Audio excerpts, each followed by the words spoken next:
Oh, belum dihitung. Nah, 10. Ya, Pak Andre silakan. 10, terima kasih. 10 LP, sekian banyak saudara kita. Puji Tuhan, hadirat Tuhan juga nyata. Ini fakta bahwa kehadiran Tuhan dalam hidup kita, oh kalau dihitung 12 katanya. Oke, 10 sampai 12. Ya. Inilah fakta. Hadirat Tuhan tidak bisa dibatasi oleh situasi, oleh keadaan, dan oleh tempat. Saya percaya semua kita setuju. Nah, saudara, 27 kitab perjanjian baru. Matius sampai Wahyu itu 27. Nah, 14 dari 27 itu, yaitu kitab Roma sampai Ibrani, itu yang menulis Rasul Paulus. Dan hebatnya lagi, 70% waktu yang Rasul Paulus pakai untuk menyatakan firman Tuhan dan yang kita miliki sampai hari ini, itu ditulis di dalam penjara. Keren gak? 70% dari 14 kitab yang kita punya sebagai firman Tuhan sampai hari ini, itu ditulis oleh Rasul Paulus waktu dia di dalam penjara. Biarlah fakta ini menghibur, menguatkan, meneguhkan saudara-saudara. Yang walaupun karena berapa kesalahan yang kita buat, percayalah pertobatan kita memulihkan semuanya. Dan Tuhan bersama Roh Kudusnya akan tetap mampu untuk menolong saudara menyelesaikan waktu hukuman yang saudara harus terima. Tapi ada Tuhan yang memberikan sukacita dan memberikan kekuatan. Ini yang Tuhan ingin kita lakukan. Maka itu buat kita semua, termasuk hari-hari ini ada beberapa saudara kita yang sedang menjalani operasi isolasi mandiri karena sakitnya. Nikmati kesendirian Tuhan, kesendirian saudara bersama Tuhan. Mumpung, saya pakai istilah mumpung. Gak ada yang mengganggu. Karena orang yang isolasi mandiri gak boleh diketemui siapapun juga. Mumpung kesempatan yang indah ini saudara gunakan untuk menikmati kehadiran Tuhan dalam situasi apapun. Maka itu tiap kali saya dapat kesempatan mengunjungi saudara-saudara di dalam LP, saya selalu berkata, sebetulnya jangan tersinggung ya yang di luar seperti kita ini, jangan tersinggung. Sebetulnya kami yang di luar ini iri hati dengan saudara yang di dalam. Tunggu dulu, jangan komentar dulu kalimat ini. Apanya yang iri hati? Sebab saudara yang di dalam dengan kita yang di luar, mereka itu yang punya banyak waktu untuk merenungkan Tuhan, untuk belajar firman Tuhan, untuk menikmati hadirat Tuhan, daripada kita yang masih bebas keluyuran ini. Setuju nggak kalau saya katakan ini? Betul. Maka itu seharusnya saudara-saudara yang sedang di dalam, nanti kalau waktunya bebas, saudara harus lebih hebat dari kami-kami yang ada di luar ini. Bahkan maaf saya berkata kepada beberapa yang pernah atau yang sedang kuliah teologi. Serius, saudara yang sedang di dalam itu jauh lebih intens. Ya, oh, ada komen dari Lapas Porong, bener banget, betul. Nah, saudara sedang kuliah teologi atau yang pernah kuliah teologi, waktu yang dipakai untuk menyerap, ya saya pakai istilah ini, untuk menyerap, untuk menyedot, untuk menghisap, seluruh keberadaan Tuhan kita. Dengar 3 kata ini. Untuk menyerap, untuk menyedot habis, untuk menghisap seluruh keberadaan Tuhan. Itu paling indah. Ketika nggak ada yang mengganggu di hidup kita. Nggak disibukkan ini, nggak disibukkan itu. Maka itu bersyukur kalau saudara yang di dalam ada pembatasan. Bahkan ada yang sama sekali tidak boleh gunakan HP. Bersyukur. Saudara, kami yang di luar ini, satu-satunya benda yang menyita hampir seluruh kehidupan manusia adalah handphone itu. Betul tidak? Weh, handphone itu menyita waktu kita. Maka itu bersyukur. Nikmati apa yang saudara sedang alami. Maka itu saya katakan lagi, kalau saudara nanti bebas, waktu hukuman sudah selesai, berarti saudara harus lebih hebat dari kami-kami ini, bahkan saudara harus lebih hebat dari hamba-hamba Tuhan siapapun juga. Karena saudara punya banyak waktu untuk menyedot, untuk menghisap, untuk menyerap seluruh keberadaan Tuhan. Dari LP Pasuruan mengirimkan ayat Mazmur 69:34. Sebab Tuhan mendengarkan orang-orang miskin dan tidak memandang hina orangnya yang dalam tahanan. Puji Tuhan. Ya, ada yang ngomong dari Samarinda. Benar sekali.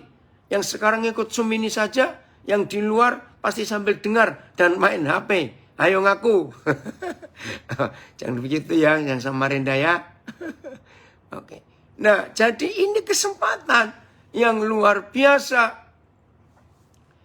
Oke, itu ada yang bantah dari Langkat. Baik ya, jadi bersyukur kepada Tuhan untuk waktu yang Tuhan berikan buat kita. Kita boleh bersama-sama menikmati hadiran Tuhan. Hari ini kita akan belajar tentang mengucap syukur senantiasa. Saya baca ayat yang pertama. 1 Tesalonika 5 ayat yang ke 16 dan 17. 16 sampai 18. 1 Tesalonika 5, 16 sampai 18. Oke, kita akan belajar itu ya. Bersukacitalah senantiasa. Ayat 17. Tetaplah berdoa. Sama, saya pakai kata berdoalah senantiasa. Yang ketiga ayat 18. Mengucap syukurlah dalam segala hal. Sebab itulah yang dikehendaki Tuhan di dalam Kristus Yesus bagi kamu. Ya, saya baca kalimat terakhir ayat 18-nya. Sebab itulah yang dikehendaki Bapa di dalam Kristus Yesus bagi kita. Saudara, inilah 3 hal yang Tuhan ingin kita lakukan. Karena dengan melakukan 3 hal ini tertulis, itulah yang dikehendaki Tuhan di dalam Kristus Yesus bagi kita. Nah, untuk hidup bisa menyenangkan Tuhan, saya ulangi, untuk hidup bisa menyenangkan Tuhan, harus tahu apa yang Tuhan kehendaki.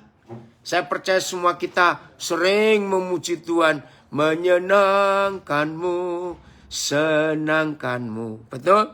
Sudah hafal lagu itu. Dan memang hal yang luar biasa yang Tuhan rindukan, yaitu kalau saudara dan saya bisa menyenangkan Dia. Nah, untuk bisa menyenangkan Dia, cuma ada satu, yaitu carilah, ketemuilah Ketahuilah apa kehendak Tuhan. Itu dia. Ini ada yang komen. Benar, aku juga sambil masak. Ya, untuk mendengarkan firman Tuhan. Bagus. Puji Tuhan. Oh, saudara kita dari Jerman. Pak dokter gigi. Ya, puji Tuhan ngikutin.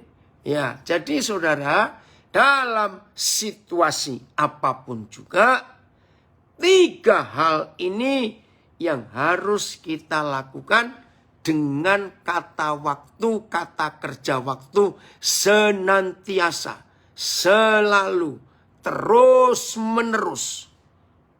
Lakukan itu. Apa tadi? Yang pertama berdoa. Senantiasa. Yang yang pertama bersukacitalah senantiasa. Yang kedua tetaplah berdoa. Yang ketiga mengucap syukurlah dalam segala hal. Nah, 3 hal ini adalah yang Tuhan kehendaki di dalam Kristus Yesus bagi kita. 3 hal ini. Nah, ini ada masalah. Bersukacitalah senantiasa, nanti kita bahas. Tapi kita mau bahas lebih banyak bagian yang kedua. Tetaplah berdoa. Coba lihat berapa terjemahan yang ayat 17. Ya, terima kasih. Tetaplah berdoa. Dan berdoa dengan tiada berkeputusan. Terjemahan lama. BS. Dan berdoalah senantiasa. Terus MELT, berdoalah tanpa henti-hentinya. Dan berdoalah dengan tidak putus-putusnya. Wah, yang AVB lebih gila ini. Berdoalah sepanjang masa.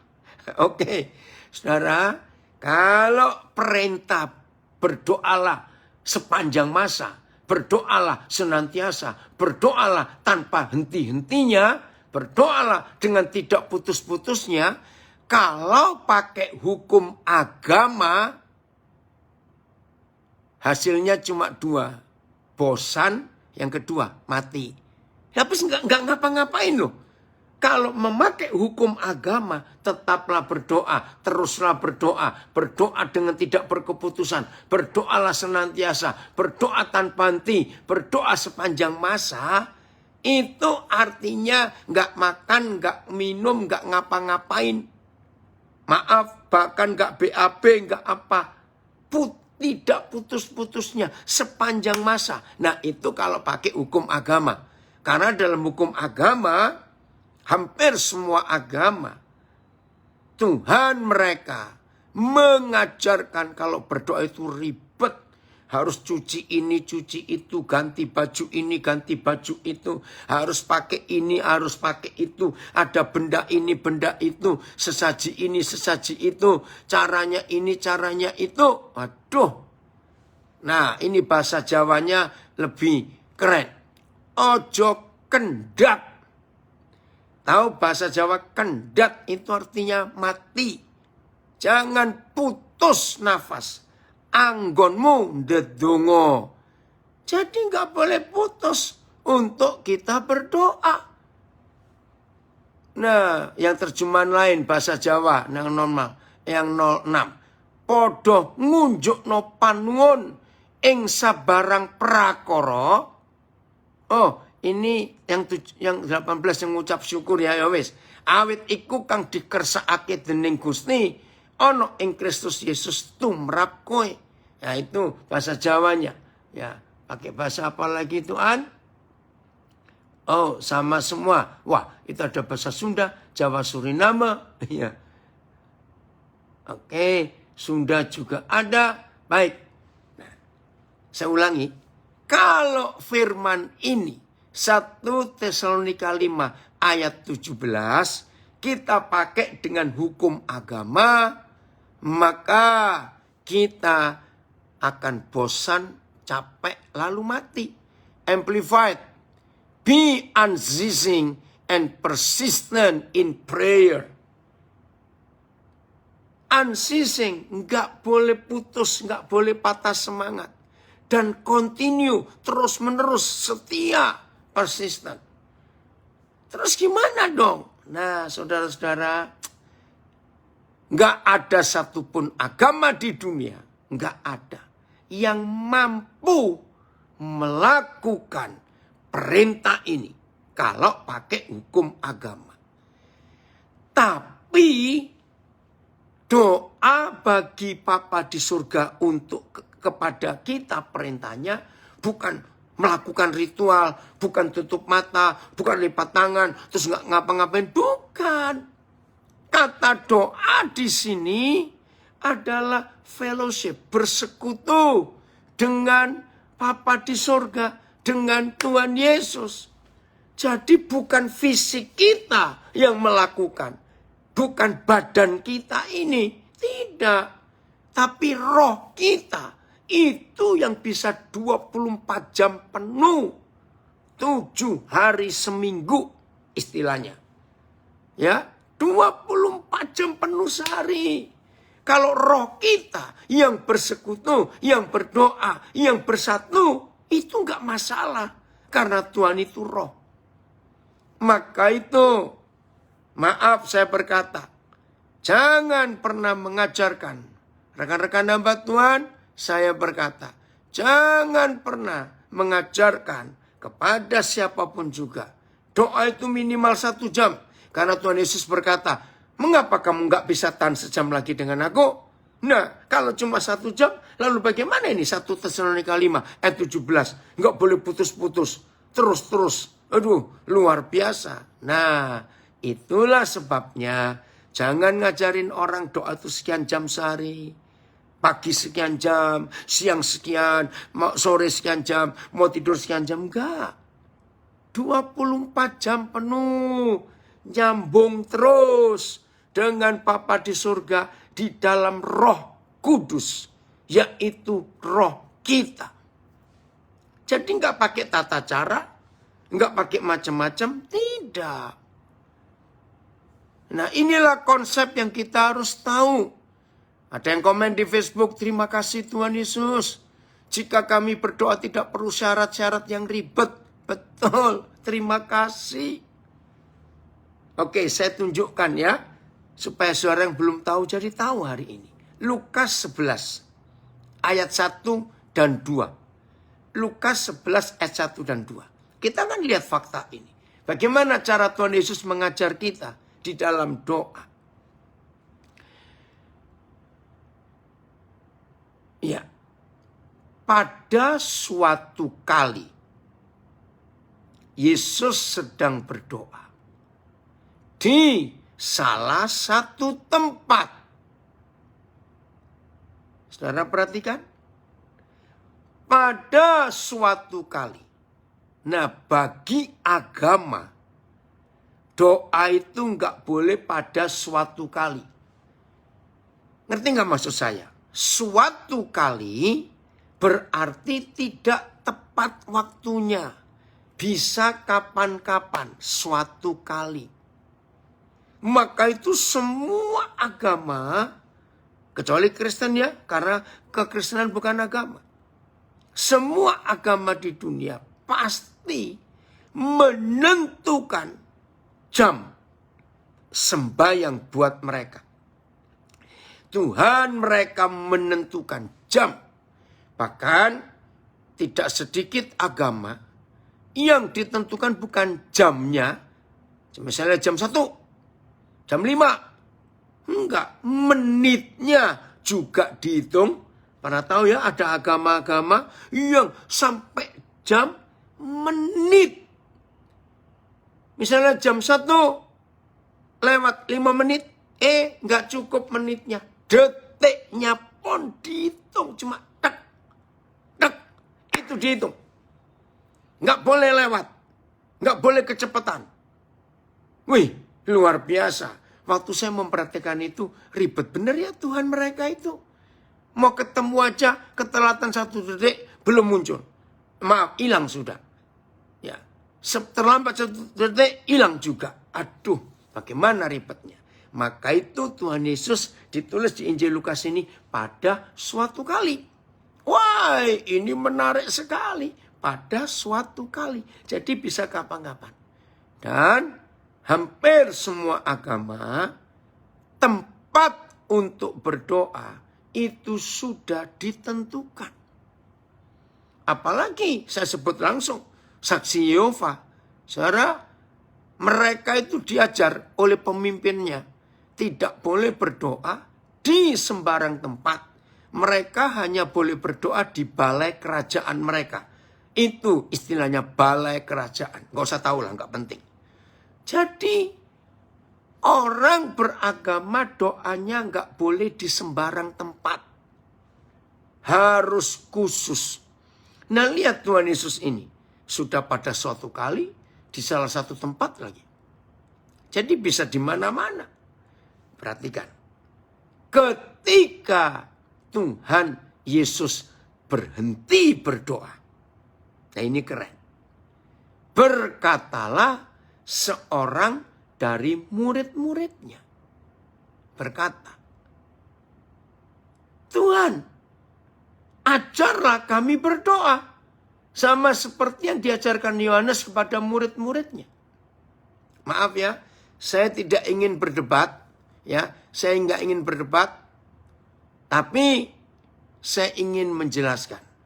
Kalau yang ada yang tidak setuju, nggak apa-apa. Jangan berdebat. Jangan pikiran saudara terganggu. Nggak apa-apa, lanjut aja. Nggak usah didengerin. Kalau saudara nggak bisa terima. Ini yang saya mau katakan. Janji ya, supaya saudara terus berhenti. Nggak ngikuti sampai selesai, malah bingung. Ketika Tuhan Yesus berhenti berdoa. Amin istilahnya. Berkatalah seorang dari murid-muridnya. Jadi ada yang surprise. Ada yang terkejut. Hah? Ini loh terkejutnya buat saya bingung. Pertanyaannya ada 3. Tolong perhatikan baik-baik. Dengan surprise-nya, dengan terkejutnya murid ini, setelah dia melihat Tuhan Yesus berhenti berdoa, dia terkejut. Aduh, luar biasa.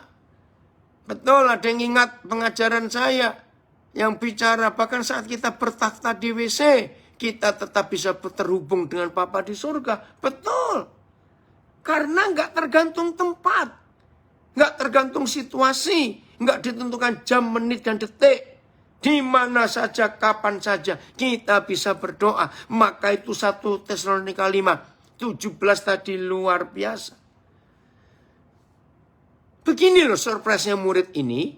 Ya, seketika Yesus Tuhan berhenti berdoa, berkatalah seorang dari murid-muridnya. Guru, kalau begitu ajari kami berdoa. Seperti yang diajarkan Yohanes kepada murid-muridnya. Ini Yohanes membaptis maksudnya. Nah, ada 3 pertanyaan saya. Tolong saudara perhatikan baik-baik. Lagi sekali, kalau saudara nggak bisa terima nggak apa-apa. Tapi jangan stop. Dengarkan terus sampai selesai. Pertanyaan pertama.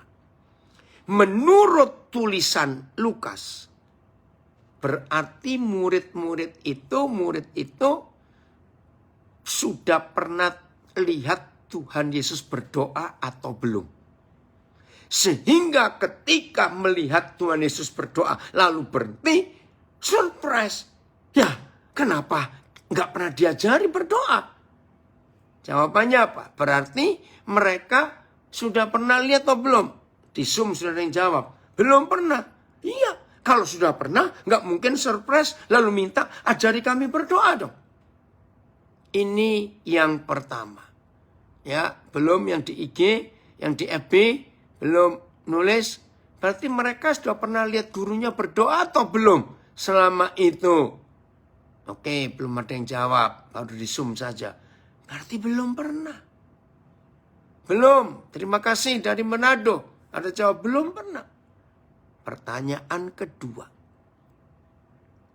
Kalau begitu, Tuhan Yesus pernah berdoa sebelumnya, sebelum mereka surprise, Belum juga. Ya, saya nggak tahu ini dari mana. Belum pernah. Mailing. Lalu pertanyaan kedua, ini penting. Berarti selama mereka jadi murid, Tuhan Yesus itu pernah berdoa atau belum? Nah, ini yang membingungkan jawabannya. Ya pasti pernah dong. Nah, pernah. Oke, kalau menjawab pasti pernah, muncul pertanyaan ketiga. Lah kenapa baru kali itu mereka minta diajar berdoa seperti Yohanes Pembaptis mengajar murid-muridnya? Nah, bingung bukan? Nggak usah bingung. Jawabannya begini. Rupanya baru kali itu. Oh, dari LA sudah muncul juga. Selamat sore. Oh, dari Bekasi ya tahu Kindangin dari Sangir itu. Dan sekarang tinggal di Bekasi. Oke. Saudara, begini faktanya. Ternyata baru kali itu murid-murid melihat Tuhan Yesus berdoa secara agama Yahudi. Yang pakai talit, tahu talitnya? Yang kain putih ada strip biru, terus ada rumbai-rumbai talinya. Nah, kali itu dia berdoa secara agama Yahudi. Nah, saudara, maka itu murid-muridnya minta Tuhan Yesus mengajar mereka berdoa secara agama Yahudi. Saya lanjut dulu ke ayat 2. Baru nanti saya pindah ke Markus ya. Jawab Yesus kepada mereka. Saudara, ini seringkali ada selip. Karena ayat 1, berkatalah seorang dari murid-muridnya. Sepertinya hanya seorang yang tidak tahu kalau Tuhan Yesus berdoa. Tapi ayat 2, Tuhan Yesus jawab kepada mereka ber-12. Jelas nggak sekarang? Jadi mereka semuanya belum tahu. Berarti mereka selama jadi murid Tuhan Yesus baru pertama kali itu melihat Tuhan Yesus berdoa secara agama Yahudi. Tapi begini jawaban. Jawab Yesus kepada mereka. Apabila kamu berdoa, katakanlah. Woi, ini seru saudara. Terima kasih Bapak, terima kasih. Bapak tidak pernah memberi peraturan, perintah, dan hukum yang jelimet, yang complicated, yang sulit dilakukan. Tidak. Bapak itu Bapak yang baik buat kami, anak-anaknya. Terima kasih Bapak. Terima kasih. Apabila kamu berdoa, katakanlah, Papa. Wih, ini luar biasa. Nah, ini di Facebook muncul pertanyaan. Berarti murid-muridnya tidak pernah berdoa dong sebelumnya. Ini nanti yang saya tanyakan yang keempat. Tapi sudah muncul di Facebook. Ini dia yang membuat masalah. Banyak orang beragama. Betul. Berarti selama mereka jadi murid Tuhan Yesus, mereka juga nggak pernah berdoa. Karena baru kali itu mereka minta dia berdoa. Tapi nanti ya kita diskusinya. Ya, maka itu hebat Bapak kita di surga. Tolong untuk ayat 2 lihat berapa terjemahan. Saudara, kata penting, sikap penting kalau kita berdoa. Katakanlah, ini loh yang disapa pertama kali ini yang menentukan Bapak. Oke. Bapak semuanya sama. Bapak, AJT, katakanlah Bapak, oh sama. BIS, katakanlah begini, Bapak, sama. MLT, katakanlah Bapak.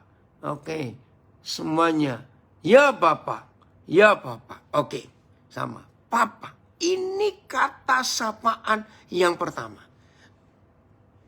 Oke, pelan-pelan, dalam nama Yesus, Tolong kami Roh Kudus. Saya tanya kepada saudara. Maka itu yang masih di dalam LP. Firman ini akan menolong saudara untuk bisa bersekutu dengan baik. dengar pertanyaan saya. Apa perbedaan yang muncul di hati kita, di hidup kita, kalau kita berdoa menyapa Tuhan dengan apa yang muncul di hati perasaan hidup kita kalau kita menyapa Papa? Saya minta saudara bisa menemukan perbedaan ini. Papa.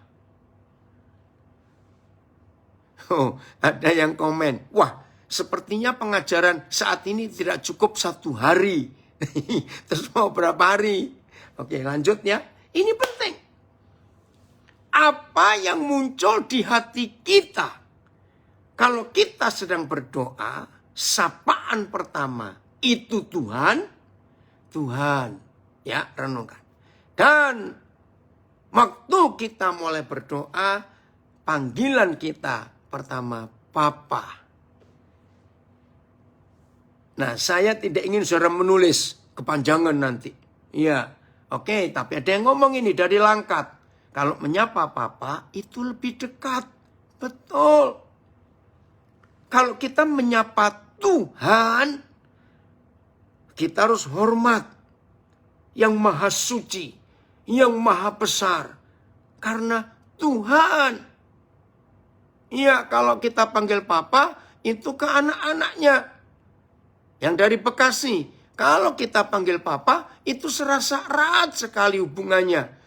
Ya, saudara, ini kalau manggil Papa, Martono lebih dekat daripada panggil Tuhan. Betul.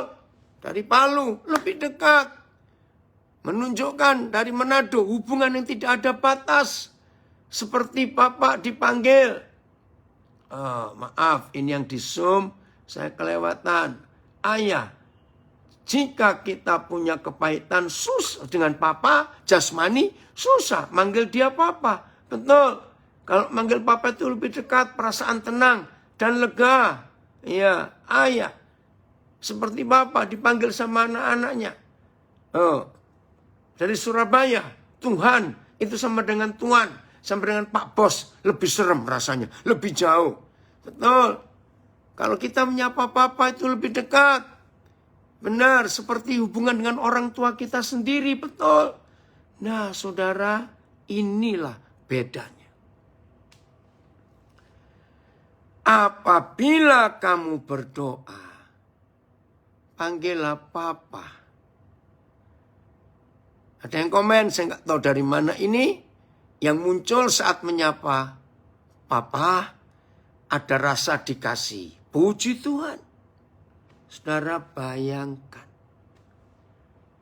Nah, ini bedanya Tuhan kita dengan Tuhan di agama apa saja. Maaf. Kalau dia Tuhan, Tuhan saja. Maka kita harus punya waktu tertentu untuk ketemu.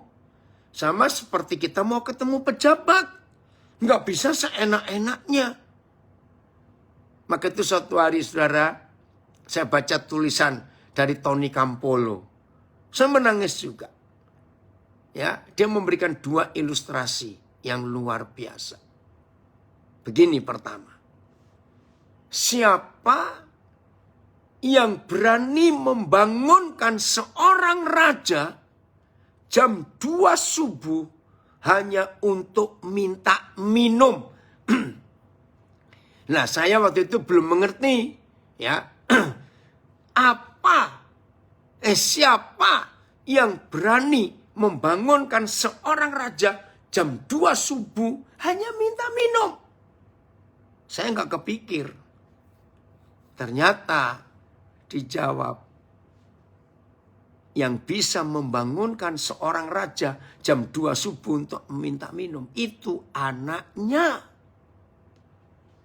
Wih, saya kaget. Betul juga. Maka itu Papa kita nggak punya waktu untuk berkata, tidak bisa kamu temui. Tidak. Jam berapa saja kita perlu dia.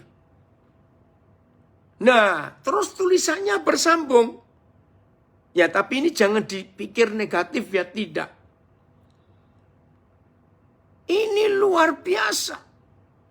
Hubungan papa dengan anak itu luar biasa.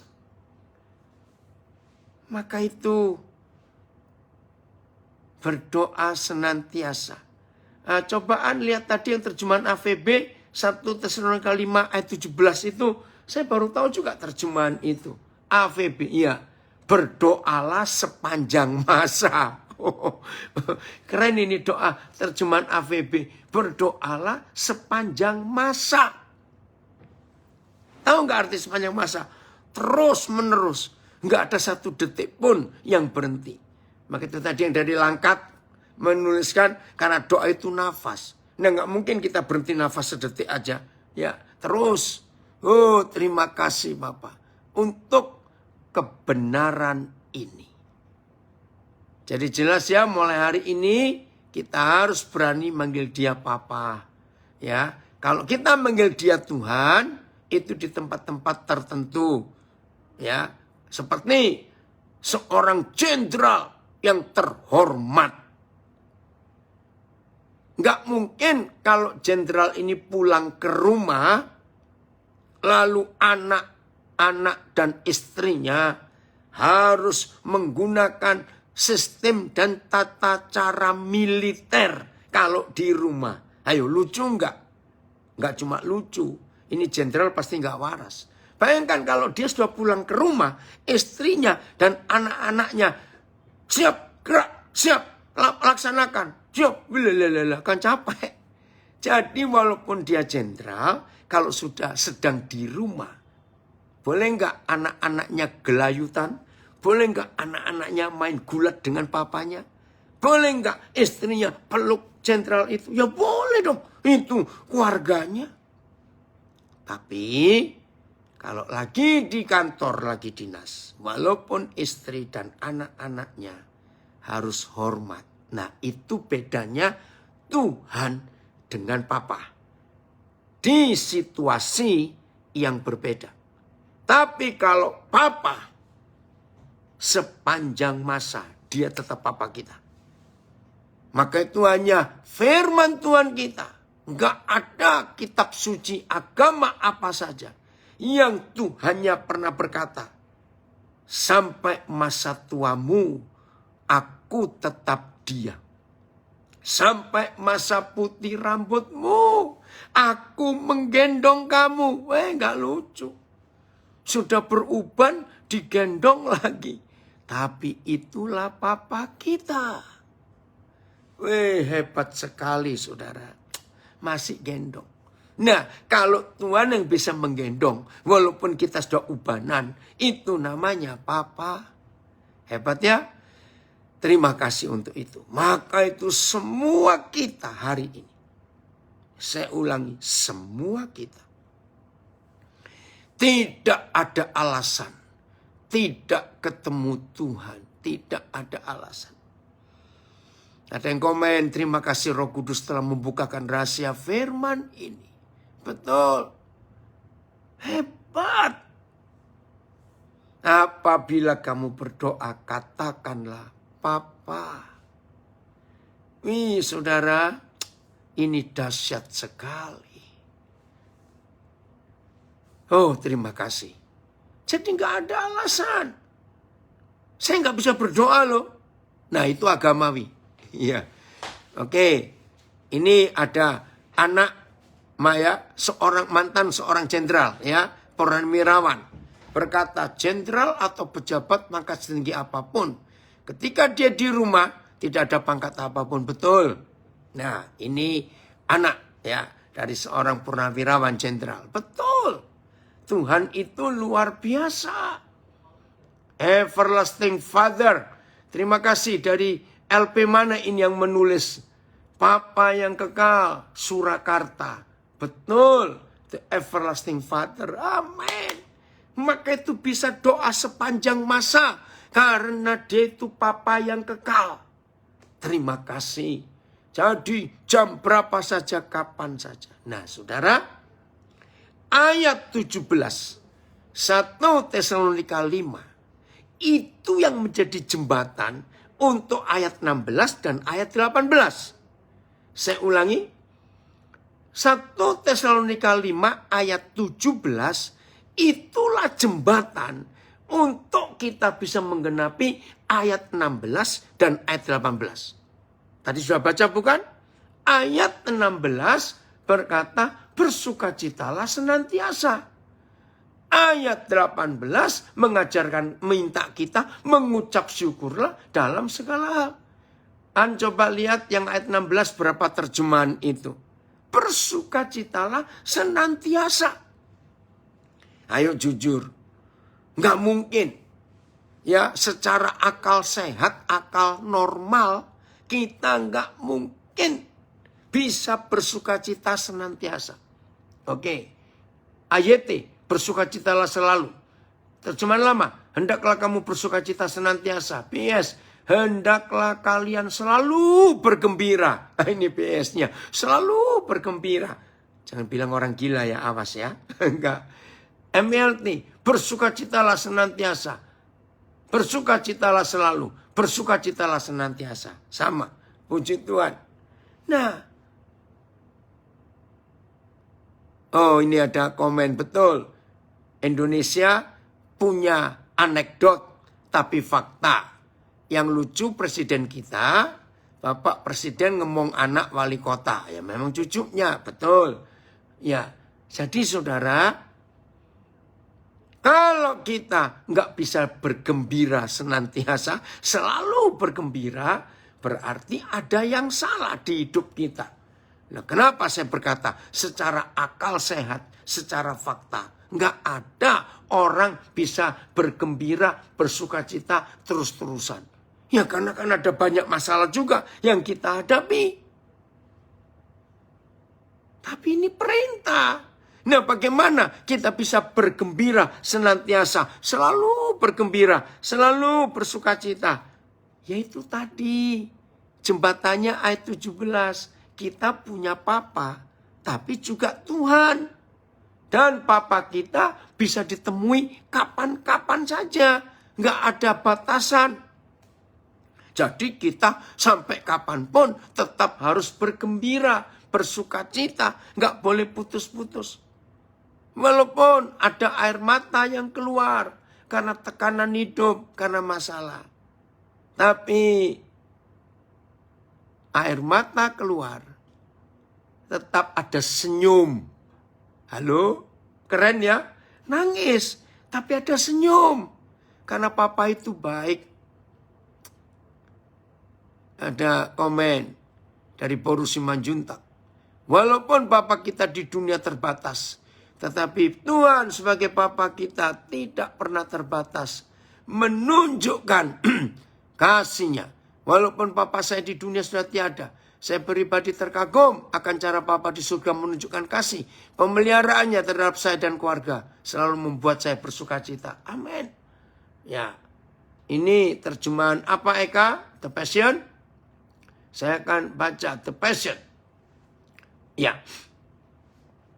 Let joy be your continual feast.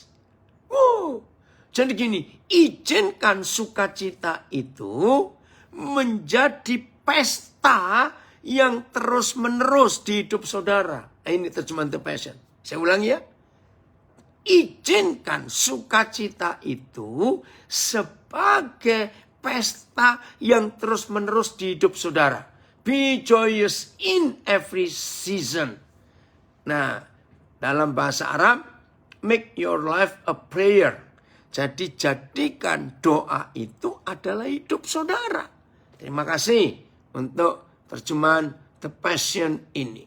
Saudara, jadi mulai hari ini, walaupun air mata bercucuran, tapi tunjukkan senyum kita kepada Papa. Waduh, itu luar biasa. Senyum. Walaupun air mata kita jatuh, beri senyum kepada Papa. Itu berkenan kepada Dia. Saya percaya semua kita yang punya anak akan tahu. Betul, ini anak saya komen. Keren. Betul. Raymond, terima kasih.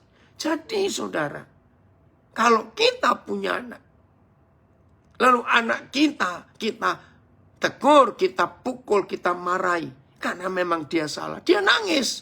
Coba saya tanya, aduh, luar biasa. Ketika anak itu nangis karena salah, karena kita pukul, tapi wajahnya senyum kepada kita orang tuanya. Ayo, saudara, bagaimana hati ini? Ngerti nggak ilustrasi ini? Anak kita yang salah, kita pukul, kita didik. Tapi dengan kasih, bukan karena emosi. Dia nangis, tapi dia senyum kepada kita. Wih, saya nggak bisa tahu perasaannya bagaimana. Ini dari Bekasi, wow banget. Betul. Seperti itu yang Papa mau dalam hidup kita. Kita diajar karena kita salah. Tapi ajaran Papa itu penuh kasih. Walaupun sambil menangis, senyumlah. Senyum. Itu menunjukkan, terima kasih Papa. Terima kasih. Maka itu ayat 18 itu. Nah, ada komen dari Tulungagung. Kalau melihat anak seperti itu, gak mentolo katanya. Ya mana tadi? Iya, gak mentolo bapak yang ngajar. Ya, jadi gak akan sampai hati. Bapaknya akan pukul lagi. Karena melihat anak ini wajahnya senyum. Betul. Ada komen lagi. Seseorang yang selalu bersyukur tentulah selalu bersuka cita. Karena hidupnya hanya terpusat hanya kepada Tuhan. Meskipun masalah tetap ada. Tetap terpusat kepada Tuhan. Yang izinkan masalah itu. Ada sebab Tuhan sedang memurnikan diri kita. Itulah karya keselamatan yang Tuhan kerjakan untuk kita. Amin. Puji Tuhan. Maka itu saya katakan. 3 ayat ini luar biasa. Jembatannya ayat 17. Berdoalah sepanjang masa. Artinya hubungan kita yang terus menerus. Lalu pasti ada sukacita. Dan pasti ada pengucapan syukur. Ada komen saya baca dari Bekasi dan dari Manado. Gak bisa terkatakan kalau lagi marahin anak. Terus anaknya sudah bilang sorry mami. Terus bilang love you mami. Oh betul. Wow, ini dari Manado. Nangis tapi bergembira. Imagine. Bisa bayangkan itu. Itulah papa kita. Maka itu perhatikan kalimat. Coba lihat berapa terjemahan ayat 17-nya. Ya, yang dikehendaki Tuhan. Itu loh, kalimat itu penting. Ya. Ayat 17. Oh, 18-an, maaf. Ayat 18. Ya, dalam bahasa Indonesia, itulah yang dikehendaki Tuhan dalam Kristus Yesus bagi kamu. Ya, yang terjemahan lain ayat, sebab itulah kehendak Tuhan bagimu di dalam Kristus Yesus. Karena inilah kehendak Tuhan di dalam Kristus bagimu. Sama, sebab itulah yang Tuhan inginkan dari kalian. Sebagai orang yang hidup bersatu dengan Kristus Yesus. Ini terjemahan BS, MLT. Karena inilah kehendak Tuhan di dalam Kristus Yesus bagi kamu. Terjemahan berikut. Karena demikianlah kehendak Tuhan dalam Isa Al-Masih atas kamu. AVB. Karena inilah yang dikehendaki Tuhan daripadamu dalam Kristus Yesus. Jadi apa yang Tuhan kehendaki? Berdoalah senantiasa. Berdoa sepanjang masa. Ya. Bersukacitalah terus menerus. Mengucap syukur dalam segala keadaan. Saudara, 3 hal ini yang sangat menyenangkan. Oke Ririn, selamat bekerja. Salam buat King Kim. Ya. Kalau Tuhan kita perlakukan dengan 3 ayat ini perintahnya. Semua dengan kata senantiasa. Without ceasing. Berdoa, bersukacita tanpa berhenti. Ya. bersuka, berdoa tanpa berhenti, mengucap syukur tanpa berhenti. The Passion ayat 18. Ya. And in the midst of everything. Dan di tengah-tengah situasi apapun juga. In the midst of everything. Be always giving thanks. Dan selalu memberi ucapan syukur.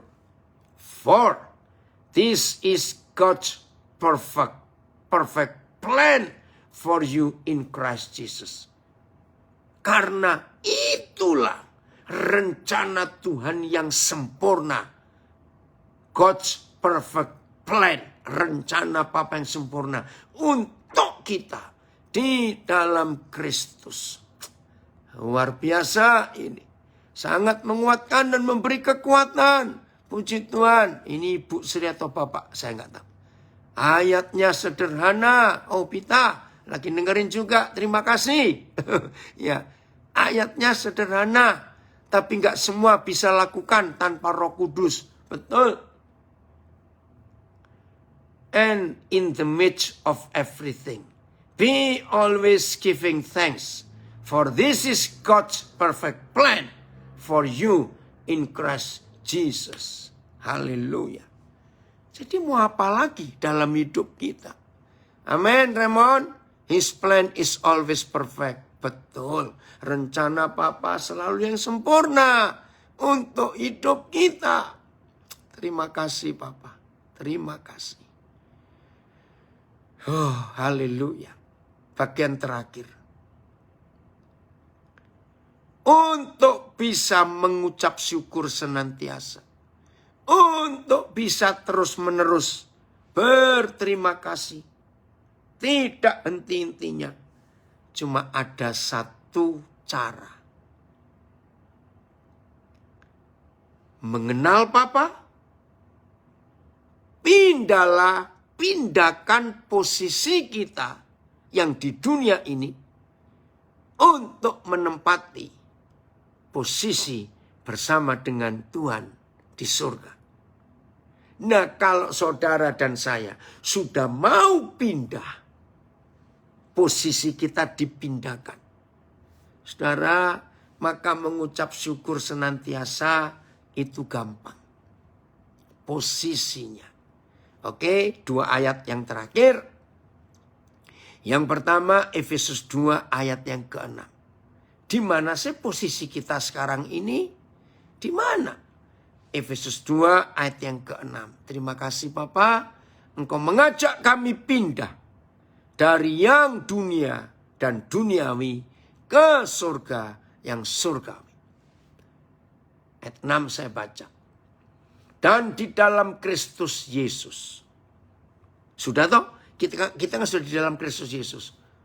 Bapa di surga telah, bukan akan, membangkitkan kita juga.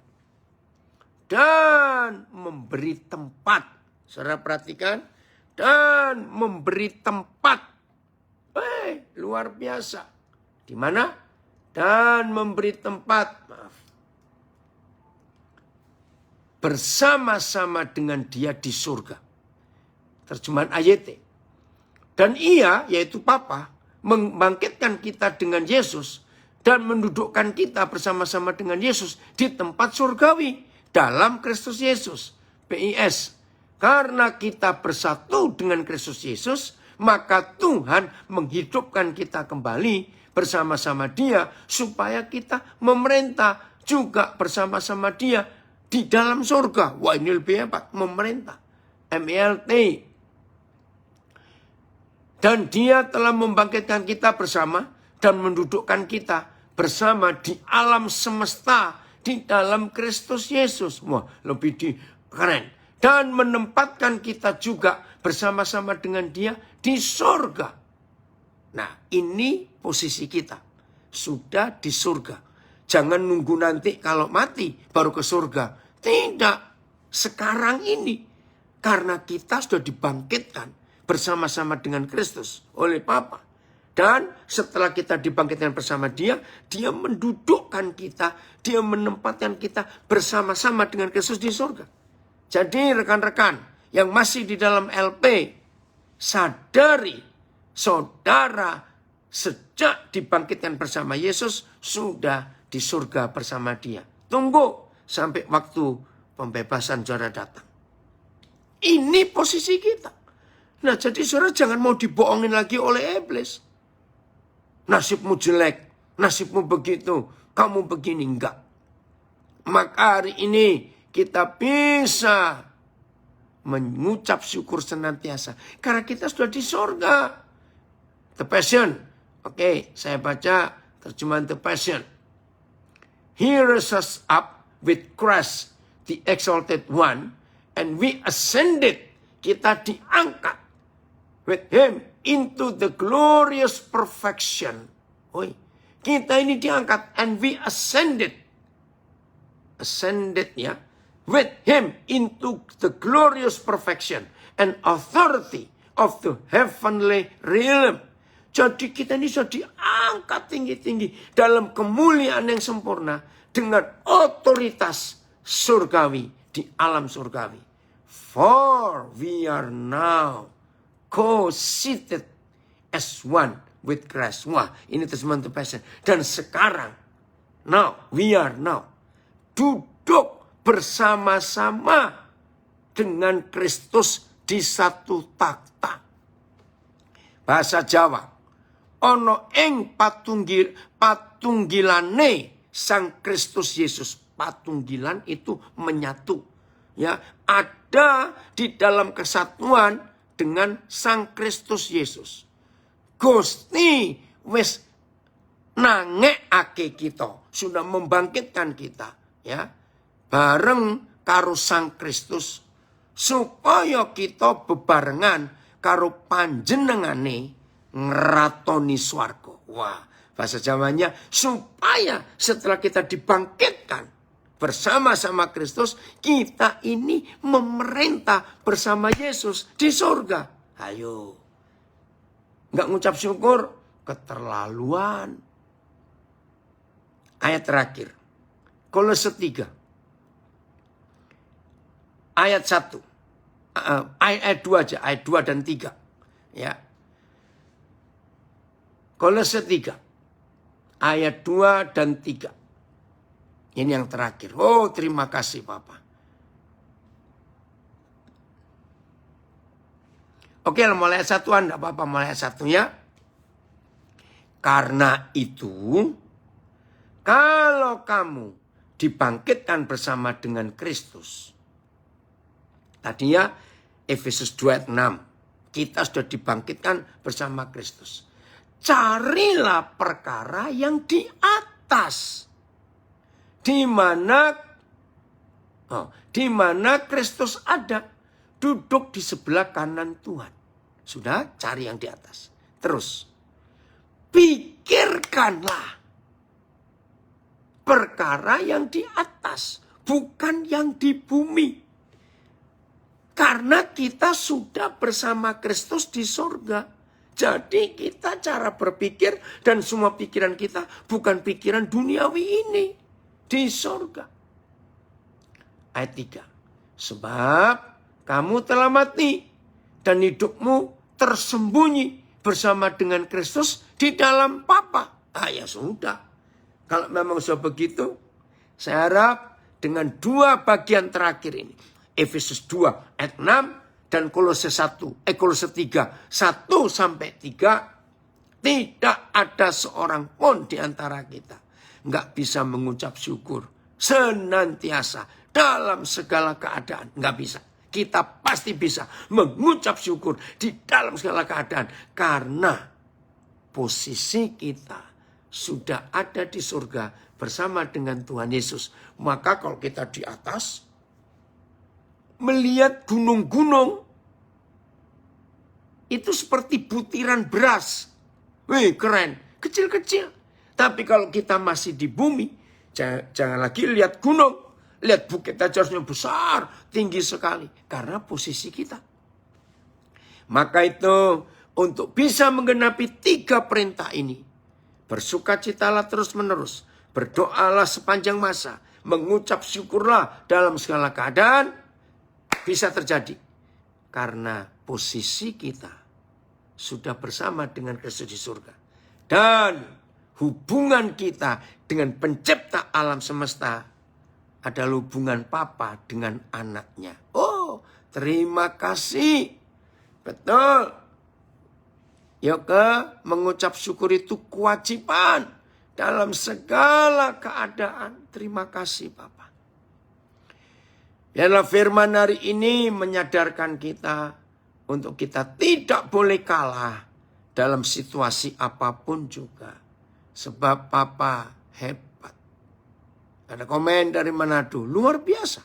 Badan ada di bumi, tapi pikiran dan hati kita di surga. Karena posisi kita dalam Kristus yang di surga. Betul. Maka itu kita harus membedakan hidup ini. Yang jasmani biar urusan di dunia. Yang roh urusan surgawi. Gak apa-apa. Di tubuh yang sama. Tapi kita bisa mengarahkan kedua hal ini. Amin ya saudara. Biarlah Tuhan Yesus menyatakan dirinya kepada kita. Untuk hidup di dalam kebenaran yang sesungguhnya ini. Terima kasih Tuhan. Jadi gak ada alasan kita ngomel-ngomel terus, marah-marah terus. Gak ada alasan. Betul. Ini anak saya dari Salatiga. Amin. Tidak ada alasan untuk tidak bersyukur. Terima kasih Bapak.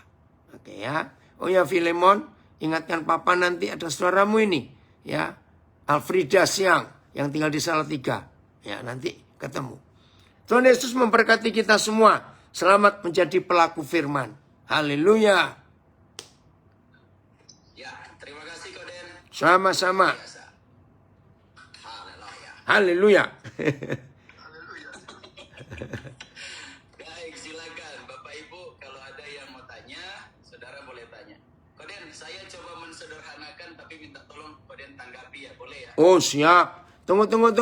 Supaya orang lihat wajahnya Benny, Pak Benny, Pendeta Benny dari Ngawi. Ini yang dari Facebook dan IG harus nonton. Nah itu dia Pak Benny itu.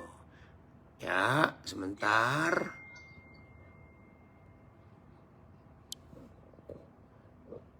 Ya silakan Ben. Silakan. Duh kok tertawa kenapa? Ya, oke Koden ya. Kalau kita bicara doa itu kan sebenarnya kalau dilihat dari yang dijelaskan Koden itu kan bicara soal hubungan ya. Iya. Nah, berarti orang yang tidak bisa menjaga hubungannya di ayat 17 tadi tidak bisa menjaga hubungannya secara kontinu dengan Tuhan atau selama 24 jam, maka kan tidak mungkin dia bisa bersukacita senantiasa. Itu yang pertama. Yang kedua, kalau dia tidak bisa menjaga hubungannya secara kontinu itu terus-menerus senantiasa dengan Tuhan, berarti kan dia juga tidak mungkin bisa mengucap syukur terus Iya. segala hal. Tapi justru yang ada adalah kenapa banyak orang bersungut, kenapa banyak orang stres, kenapa banyak orang istilah bahasa sekarang galau, karena ada hubungan yang retak, ada hubungan yang tidak terjaga. Iya, yang putus. Ya. Ya. Ya, itu sih saya Betul cuma sekali. menanyakan itu aja. Betul sekali. Supaya Oke. jemaat paham gitu loh yang mendengar. Ya. Yang kedua Koden, kalau kita bicara soal tadi doa Yesus itu dia berdoa dengan konsep agama Yahudi pakai talib dan lain sebagainya. Nah, saya juga cuma mau Koden menjelaskan supaya mereka ini bisa lebih, yang mendengar bisa lebih paham untuk masalah doa. Nah, jadi gini Koden, kalau tadi Yesus menggunakan doa dengan menggunakan konsep agama Yahudi, itu dilakukan oleh Yesus. Tapi kan pertanyaannya kan itu tidak salah. Nah, berarti yang dilakukan selama ini oleh banyak orang atau gereja yang namanya doa pagi, doa syafaat, doa bersama, itu kan sebenarnya nggak salah. Tetapi yang jadi salah itu kan ketika itu menjadi sebuah rutinitas atau sebuah konsep atau sebuah liturgis. Nah itu kan yang sebenarnya menjadi sesuatu yang salah gitu ya Koden. Iya. Belum dijelaskan. Oke, begini ya saudara. Bedakan dalam firman Tuhan antara penulisan dan perintah. Artinya begini, Tuhan Yesus ditulis doa secara Yahudi. Tapi tidak diperintahkan untuk kita mengerjakan doa itu. Markus 1 ayat 35, pagi-pagi benar Tuhan Yesus berdoa kepada Bapanya.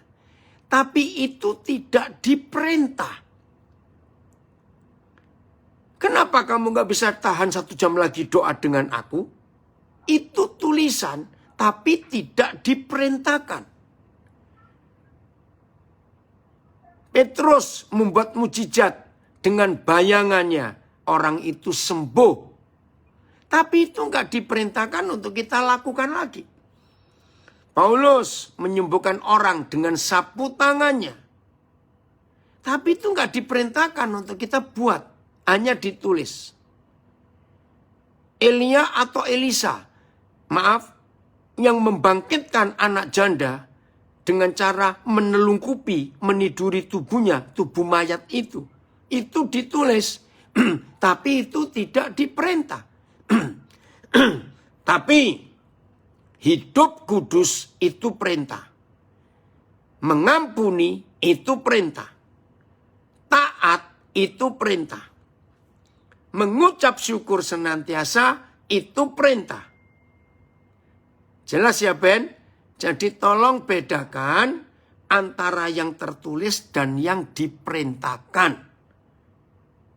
Ya, Tuhan Yesus menyebut, menulis soal perpuluhan, tapi nggak diperintahkan. Ya, itu perbedaannya Ben. Bagaimana? Jelas Ben? Paham, paham. Ya. Sangat jelas. Ya udah. Ya, cuma kan selama ini yang banyak orang yang salah dalam konsep ini, makanya saya minta Koden menjelaskan itu supaya mereka nggak salah pengertiannya. Betul. Gitu. Oke, baik, silakan yang lain, Bapak Ibu yang mau tanya boleh, yang masih bingung masalah doa atau masalah apa, silakan Bapak Ibu. Ya, mungkin dari LP. Ya, silakan. Dari lapas-lapas.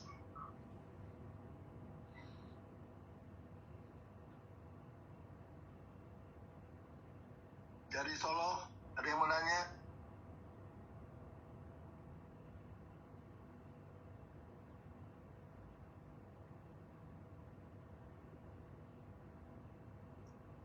Pak Andreas, itu dari Magelang itu kelihatan keren itu ya. Seragaman putih semua Pak Andreas. Iya. Nanti tanggal 5/4 lebih keren-keren wardi-wardi. Seragaman tuh Pak Andreas. Oh iya, gitu ya. Masing-masing punya ciri khas lapas-lapas. Oh iya. Wah, luar biasa ya. Oke, silakan. Ada yang lain selain dari lapas? Monggo, silakan.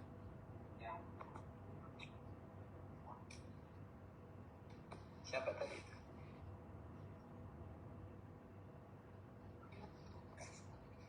Bapak Ibu, audionya bisa saudara buka sendiri ya. Saudara bisa langsung tanya.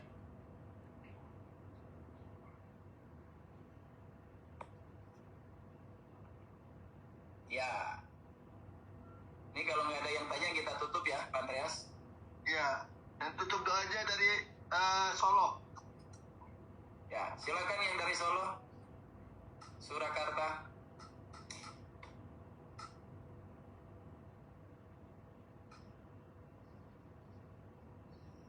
Oke, silakan yang dari lapas perempuan izin bertanya. Silakan sebelum tutup ya.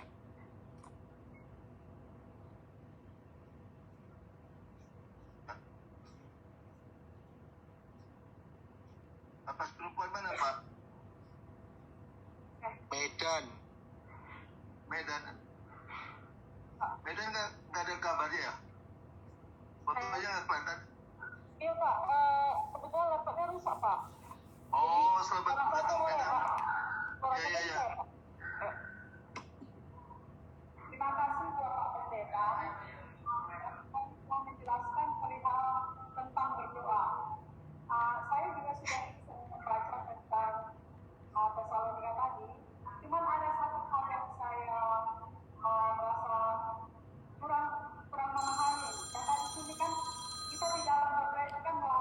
Masih Zoom.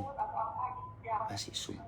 Nanti sebentar lagi Papa turun bentar lagi ya. Apakah yang dimaksud dengan Roma 8 ayat 26 di sini dikatakan, demikian juga Roh membantu kita dalam kelemahan kita, sebab kita tidak tahu bagaimana sebenarnya harus berdoa. Tetapi Roh sendiri berdoa untuk kita kepada Allah dengan kedudukan yang tidak terucapkan.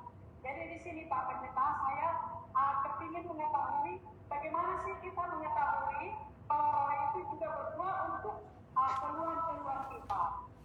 Bagaimana kita mengetahui adanya Roh itu berdoa untuk kita juga seperti itu? Karena Roh dengan daging kan terpisah. Seperti itu Pak. Terima kasih Pak Pendeta. Ya, Horas, boru siapa ini yang bertanya? Boru siapa? Purba. Oke. Oke, begini Boru Purba. Karena kita itu nggak tahu, hanya Roh Kudus yang tahu, ya biarkan Roh Kudus yang berdoa untuk kita. Kalau kita sudah tahu ya nggak perlu Roh Kudus, ya doa sendiri kepada Papa. Maka itu Roma 8:26 saya suka sekali. Sudah lebih baik nggak usah tahu, biar Roh Kudus yang paling tahu isi hati kita. Jadi kesimpulannya kalau kita berdoa, jangan banyak ngomong, jangan nyerocos sendiri, laporan ini, beritahu ini. Tuhan itu tahu semua. Maaf ya, banyak pendeta mengajar konsep doa dengan cara yang salah. Doa pagi sekian jam, doa siang, doa malam. Enggak, justru yang Papa minta itu bersekutu. Izinkan Tuhan yang banyak bicara, bukan kita yang banyak bicara. Begitu yang Tuhan inginkan atas kita, Boru Purba. Ya, jadi mulai hari ini lebih baik nggak usah banyak tahu, biar Roh Kudus yang paling tahu kebutuhan kita. Nanti dia jadi perantara kita, nyampaikan kepada Bapa di surga. Berarti mulai hari ini saudara dan saya harus hidup taat kepada Tuhan. Taat pada Roh Kudus. Maka dia akan langsung menunjukkan hasil doanya. Jadi kita nggak perlu tahu apa yang didoakan Roh Kudus kepada Papa untuk kita. Nggak perlu tahu.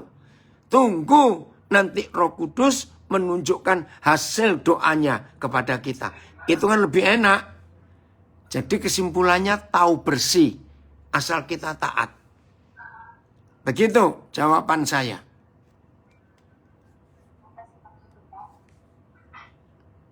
Oke, masih ada Bapak Ibu? Silakan.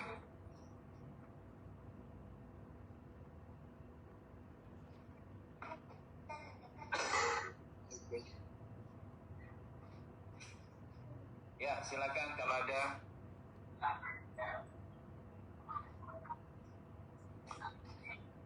Dari Metro, nggak ada yang tanya Metro.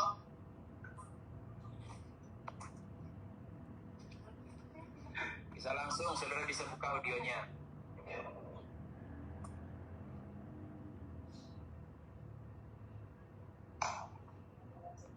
Oke, baik ya. Nggak ada yang bertanya, silakan. Oh, Metro, iya, oke, silakan.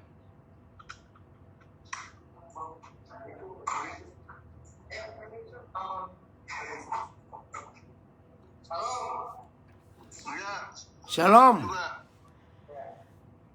Saya dari lapas itu bertanya, jadi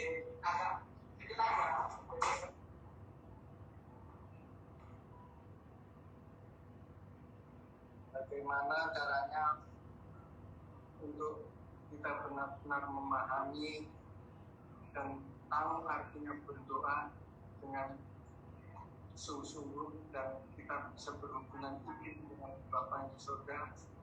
Kalau kita sering perbuatan kita sering berbuat dosa, nanti supaya benar-benar diampuni dan kami boleh berhubungan intim dengan Bapa di surga, sehingga kehidupan kami ke depan itu dibenarkan dan diusaha oleh Bapa yang di surga. Terima kasih kami bisa berguna di dalam keluarga maupun di dalam gereja dan masyarakat sekitar kita. Terima kasih. Puji Tuhan. Nah, bagian terakhir itu yang menentukan. erat akrab tidaknya kita dengan Tuhan? Masih ada dosa tidak? Nah, kita harus bertobat sungguh-sungguh. Yesaya 59 ayat 1 dan 2 itu jelas sekali. Saya baca ya. Yesaya 59 ayat 1 dan 2. Jadi saudara dari Lapas Metro yang bertanya itu mewakili kita semua. Ya, bukan cuma untuk saudara, tapi untuk kita semua. Baik yang di dalam maupun yang di luar. Bereskan dosa ini, bertobat sungguh-sungguh. Begini, sesungguhnya tangan Yahweh tidak kurang panjang untuk menyelamatkan. Dan pendengarannya tidak kurang tajam untuk mendengar. Tetapi yang merupakan pemisah antara kamu dan Tuhanmu ialah segala kejahatanmu. Dan yang membuat dia menyembunyikan diri terhadap kamu sehingga ia tidak mendengar ialah segala dosamu. Jadi saudara, bukan cuma seorang dari LP Metro, tapi semua kita. Hapuskan, minta ampun dan bertobat sungguh-sungguh. Langsung kita nyambung dengan Papa di surga. Karena nggak ada dosa yang menghalangi kita. Nah, stop, paksakan diri kita untuk berhenti berbuat dosa. Nah, 1 Petrus 4 ayat 1, itulah satu-satunya ayat dalam seluruh Alkitab yang mengajar kita kapan kita bisa berhenti berbuat dosa. 1 Petrus 4 ayat 1. Ya, simpan firman ini untuk semua kita. Jadi, karena Kristus, jadi karena Kristus telah menderita penderitaan badani, kamu pun harus juga mempersenjatai dirimu dengan pikiran yang demikian. Karena barang siapa telah menderita penderitaan badani, ia telah berhenti berbuat dosa. Haleluya. Jadi untuk menyetop dosa, siap penderitaan. Contoh, orang yang mau berhenti merokok harus siap menderita fisiknya. Sakit semua, pusing, mulutnya asam. Nikmati ketidaknikmatan itu. Dengan senikmat-nikmatnya, maka dosa berhenti. Narkoba juga begitu. Begitu sakau, paksa. Nggak apa-apa sakau, sakit, biarin. Diam 3 hari, lepas. Lepas judi, sama. Pornografi, alkohol, sama. 1 Petrus 4 ayat 1 ini, pil yang paling hebat untuk menyetop dosa, yaitu menderita secara fisik. Kenapa? Karena dosa itu enak. Nah, yang nggak enak harus dilawan. Yang enak harus dilawan dengan yang nggak enak. Maka kita berhenti berbuat dosa. Oh, itu ada terjemahan Indonesian Bible. Karena Kristus sudah menanggung penderitaan secara jasmani, kamu juga mesti menguatkan diri dengan pendirian seperti itu. Hal ini demikian karena siapa yang menanggung penderitaan secara jasmani tidak lagi berbuat dosa. Betul. The patient suffered in his flesh for you. Dia menderita dalam tubuhnya untuk kita. Now you also must be prepared, soldier. Maka kita pun harus siap, hai para prajurit, having the same mindset, memiliki pikiran ini. For whoever has died in his body is done with sin. Jadi siapa yang siap mati secara fisik, dia stop berdosa. Terima kasih. Jelas, Metro? Ya, oke. Ben, lanjut. Ya. Lanjut, yang lain? Masih ada? Silakan. Oke. Masih ada Bapak Ibu? Oke, baik. Terima kasih buat semua lapas yang sudah bergabung hari ini. Terima kasih buat teman-teman juga yang di luar lapas. Sudah hadir sama-sama, kita belajar. Belajar sama-sama firman Tuhan. Oke, silakan dari lapas Immanuel Church Rutan Surakarta untuk tutup dalam doa.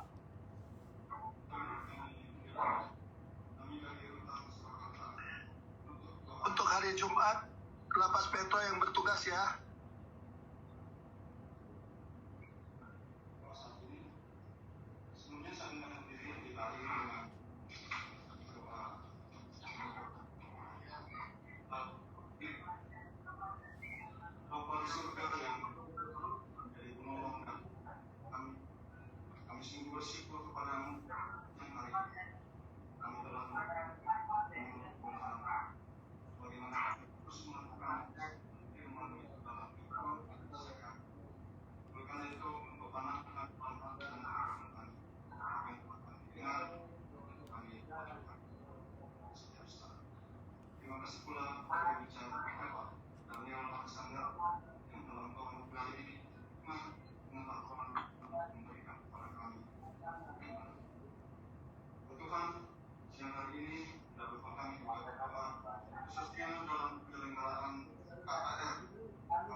bicara Bapak Daniel Amin, amin.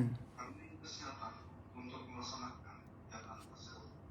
Tuhan, akhirnya kami seluruh jemaatmu yang percaya kepadamu menyerahkan hidup kami sepenuhnya hanya di dalam nama Tuhan Yesus, Tuhan dan Juru Selamat kami yang hidup. Kami berdoa dan mengucap syukur. Haleluya. Amin. Woi, luar biasa. Luar biasa dari lapas-lapas. Semua kami diberkati. Haleluya. Oke, yang bertugas nanti katanya hari Jumat itu dari Lapas Metro ya. Ya, Gimana Lapas Metro? sudah siap? Siap ya, selalu siap ya. Ya, Oh, ya. Untuk waktunya sekitar 15-an menit ya. Ya. Ya. Oke. Benny, tolong suruh Aan nayangkan link Zoom nanti malam. Jam 19.30 pakai link Zoom-nya Pesat. Oh ya, Pak Han. Itu Pak Han ada. Ada Ya, sebentar. yang nanti malam pakai Pesat ya, 7:30.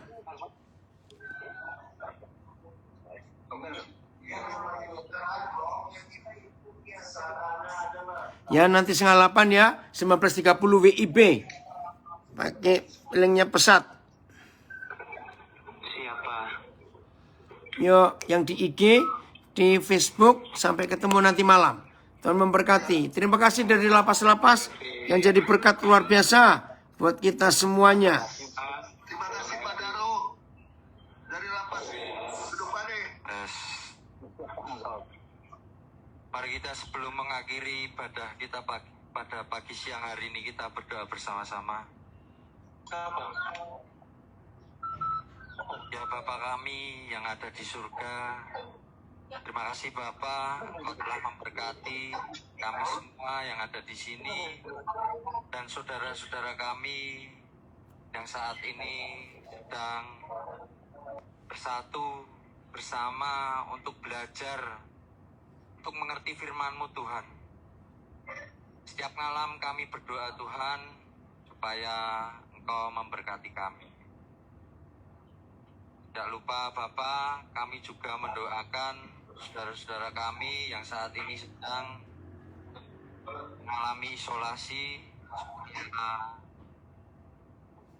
Saudara-saudara kami ini cepat pulih Tuhan. Amin. Terima kasih Bapa, karena hanya di dalam nama-Mu Tuhan kami mengucap syukur. Haleluya. Amin. Puji Tuhan. Amin. Amin. Sampai ketemu nanti malam ya. Dari Magelang, terima kasih Magelang. Terima kasih Pak Benny, terima kasih seluruh lapas.